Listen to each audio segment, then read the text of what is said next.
Hey everybody, Devote Oblivion here, and this time I am taking a different direction with this specific talk video.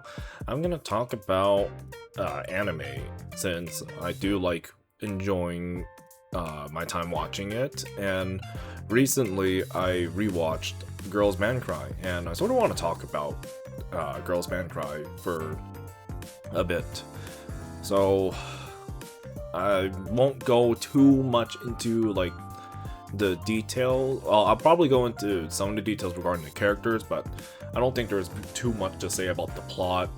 It's not fully generic, but if you give it a watch, you could sort of see where things go, but that's how I see it. But anyways, I do want to start by saying that Girls Band Cry first aired back in the spring 2024 season, but I didn't watch it when it aired. I actually watched it almost a year later, in January or February of 2025, and I just somehow, like, I just felt, not fully fell in love with it, but like, I really liked it. And I think I was going through some pretty difficult times at that point, so watching it, I believe I just binged it in 3 or 4 days. And then later that year, I did like a second casual watch in November or December.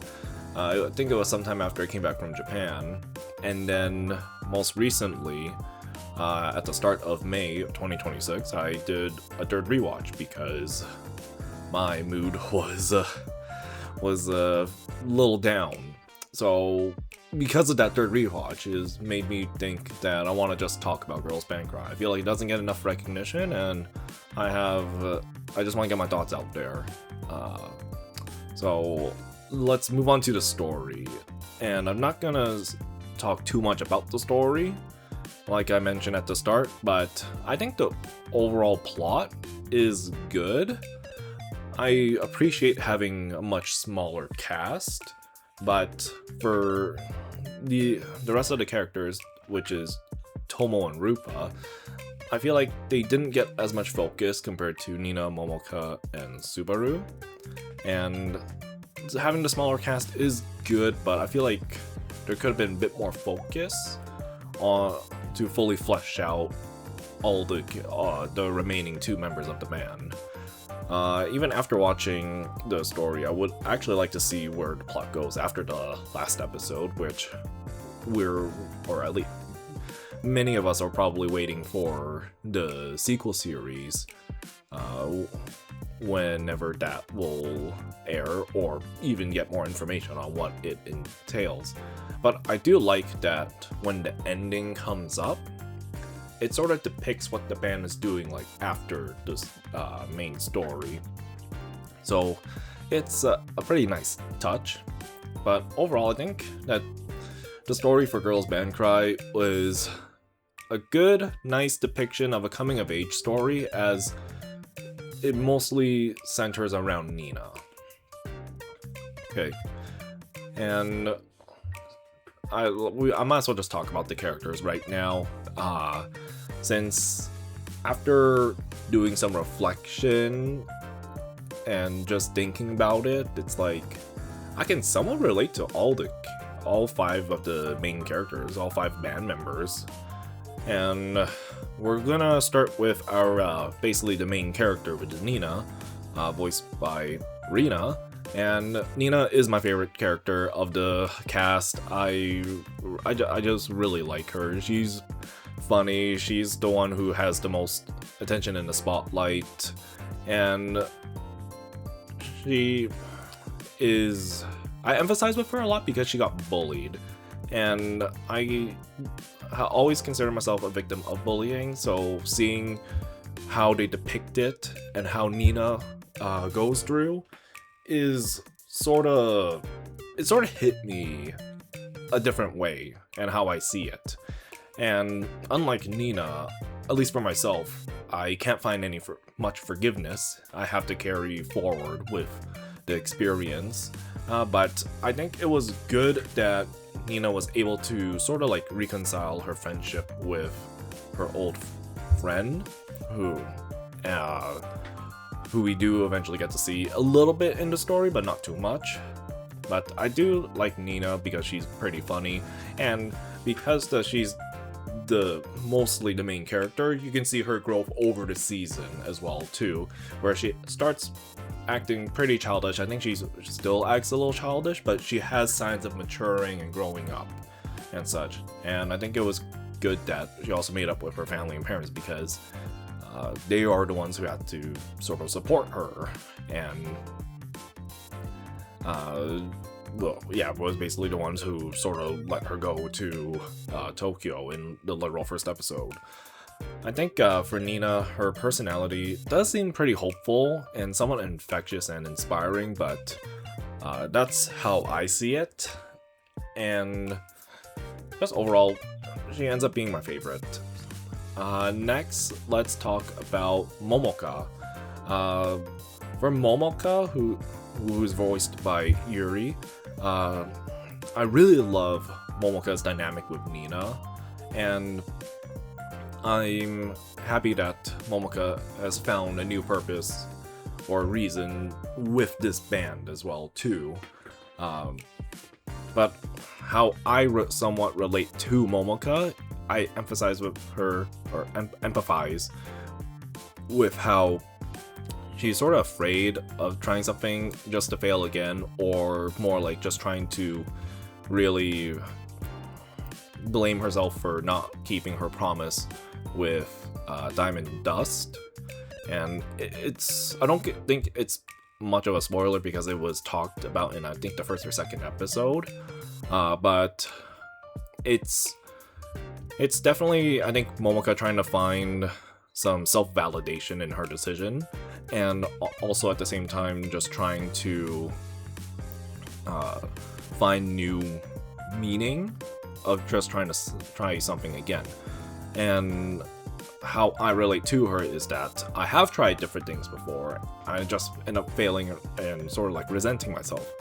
I actually had tried YouTube before, but I decided to scrap it. I didn't like how it was turning, and I want to start fresh, which is where this channel is started from scratch. And even if I take that out, I had tried computer programming, coding, but I knew that the career would fail for me. It's not something that I enjoy. But even now, through studying a business degree in finance and a rough job market, it made me really regret just going this path. And although now it has changed a little bit, a lot of my passion and motivation is mostly gone, and I think I'm more at the point of just trying to find some sort of self-validation to see if this is the right path. It's just like someone help validate me, which is a very bad mindset to have. And it really sucks because I see my old friends and peers advance while I keep living with my failures because I don't have much of passion and motivation. I think the other part of Momoka is that she was pretty hopeful while she was with Diamond Dust, but then when she saw how everything was turning, I think reality really hit her, and the Momoka that we see interacting with Nina is more like reality hit her, and now she looks at life a lot differently. And I feel like that is sort of where I am at, where I was pretty hopeful, I had things planned out and such, but then everything hit me, and then my entire outlook on life and everything just changed completely. But I think that's enough about Momoka. She does have her funny moments, and how she was a lightweight, and those scenes are funny, but I think I want to leave it there. Since we still have three more members to talk about, and the next one would be, I guess, as sort of like from like order of appearance / joining with the band, which is Subaru, who is voiced by Mirai. And Subaru is actually my second favorite of the cast. I really like that she can be pretty silly or serious. Her, what is it, the the well-mannered Ojo-sama personality is it can be pretty funny, but she has a lot of funny moments, and I actually enjoy that since we need something a little bit lighthearted to break up some of the tension, and I think that she is the one who breaks up some of the tension that happens. But I sort of empathize with how she got sort of stuck in a career.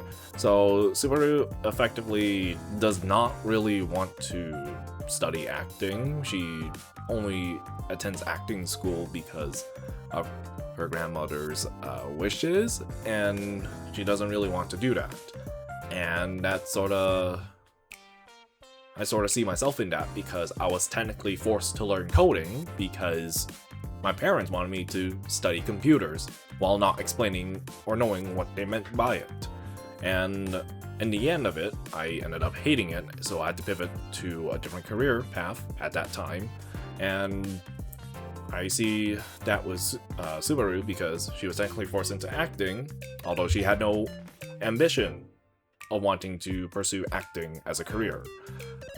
So I sort of see that in myself, or not in myself, but like I sort of see that when I watch her during the season. But I do like that she has basically moved on from it. So I like that sort of small development. And when you pair Subaru with Rupa, it just becomes a good mood lifter. Just like what they just lighten the mood and cut a lot of the tension. But yeah, Subaru just ends up being my second favorite. I don't have too much else to say besides just her being silly or serious. Okay, and then let's see, the fourth one to join, well, fourth and fifth, they both join at the same time, but let's talk about Tomo first, who's voiced by Natsu. And both Tomo and Rupa, I just wish they both had more development. I think I sort of see that they got the short end of the stick in terms of how the plot and the pacing of the episodes had to go. So it's understandable, but I do wish they had a little bit more time and a bit more focus. I really sympathize with Tomo though because of her parental neglect and how she basically moved out and just cut ties with her mom, if I remember correctly, or just family, and that sort of makes me sympathize with her since that's such a hard decision. But I relate to her because so the empathy comes in when it comes to her bluntness. I do find that Tomo's bluntness is a charm, but we did see like how her bluntness sort of backfired on her with their previous band. And for myself, I was pretty blunt and outgoing, but I do know that sometimes my words were too harsh, or even though I spoke my mind, it just came back to bite me. And I sort of stopped speaking about my thoughts for a long time because I'm gonna say something bad and then it's gonna come back and bite me. There's no point in vocalizing my own thoughts because everyone just wants like it to flow like this, so I sort of have to get dragged along despite my wishes. I have sort of grown out of it a bit. I'm still working on it, but it's still hard. But I do like that the band itself helped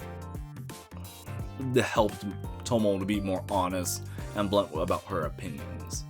And this is a bit of the side note with Tomo is like, I like that she is raising reptiles, but in the one episode that we got to see the whole band interacting with it, I would definitely freak out like Momoka because I cannot stand the reptiles.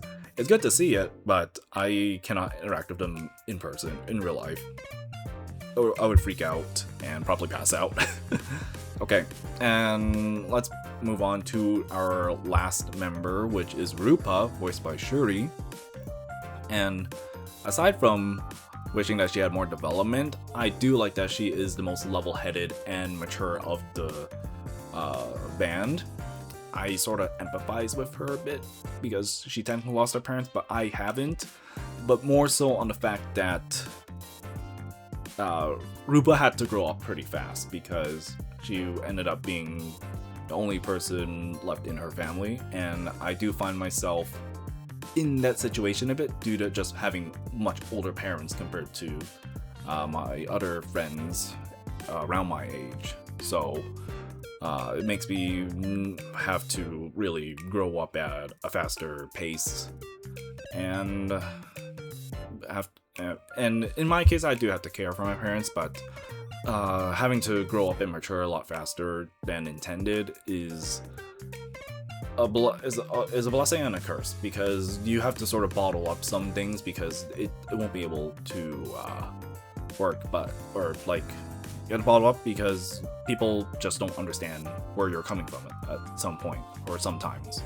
And just seeing with Rupa interact with everyone, like I like that she's very level-headed, mature, but I can tell that her interactions with people throughout the show, throughout the season, makes it a little hard to watch because I can tell that she's putting on that mask when interacting with people, but I feel like I know that she's hurting on the inside because of her mixed heritage and just not having that perfect someone to confide to. Like, yes, Rupa still has Tomo to confide to, but like there's no one else for Rupa to really interact with, so it makes things much harder. Okay, that is everything about the characters, so I'm gonna sort of like speedrun this last 2 points or 3 points. Since I'm almost done talking about everything I want to say about or mention about Girls Band Cry, and it's not a music or band anime without talking about said music. And throughout listening, not just the songs that were featured in the anime, but also their whole not soundtrack, discography. I think that's how you say it. I don't know, but their songs, Tokunashi Togari's songs, I feel like they're all bangers. There's no bad song. And we're just talking about with the anime. I think like the opening, Wrong World, is amazing, and the ending, I'm Nobody, or in Japanese, it was Dareri mo narenai watashi dakara, is also a great ending, especially because of how I mentioned at the start where the ending actually depicts what they're doing, and then we have the opening visuals. They're also good, but the ending, I'm Nobody, is also my favorite song. All the other songs are great, but I'm Nobody is my favorite. I do want to also mention about the animation and art style. Considering it's mostly full CGI, it was a little jarring at first, but as I kept watching, I got used to it, and I felt like it was used pretty well, and it adds to the charm of like good CGI anime, since I know that there's some that are not good out there. But yeah, I would like to see more from this IP, this intellectual property, just more from this series. I consider this a bit of a comfort anime for me if I feel really down, depressed, or troubled, since I can sort of relate to everyone, but I would like to see more, and I'm sure there will be more coming at some point. I just don't know when. But anyways, I think I rambled on a lot longer than I would have liked about Girls Band Cry, so I'm gonna end it off here. If you made it this far, comment down below if you've watched it or not, and who your favorite band member is if you have watched. But anyways, I hope to make more like more of the talk videos where it's a bit more lighthearted and not all serious. So stay tuned for that. And yeah, I don't know what the next one will be, since I have a few ideas in mind of more like fun videos. But I hope to see everyone in the next video, whichever that may be. Alright, see ya!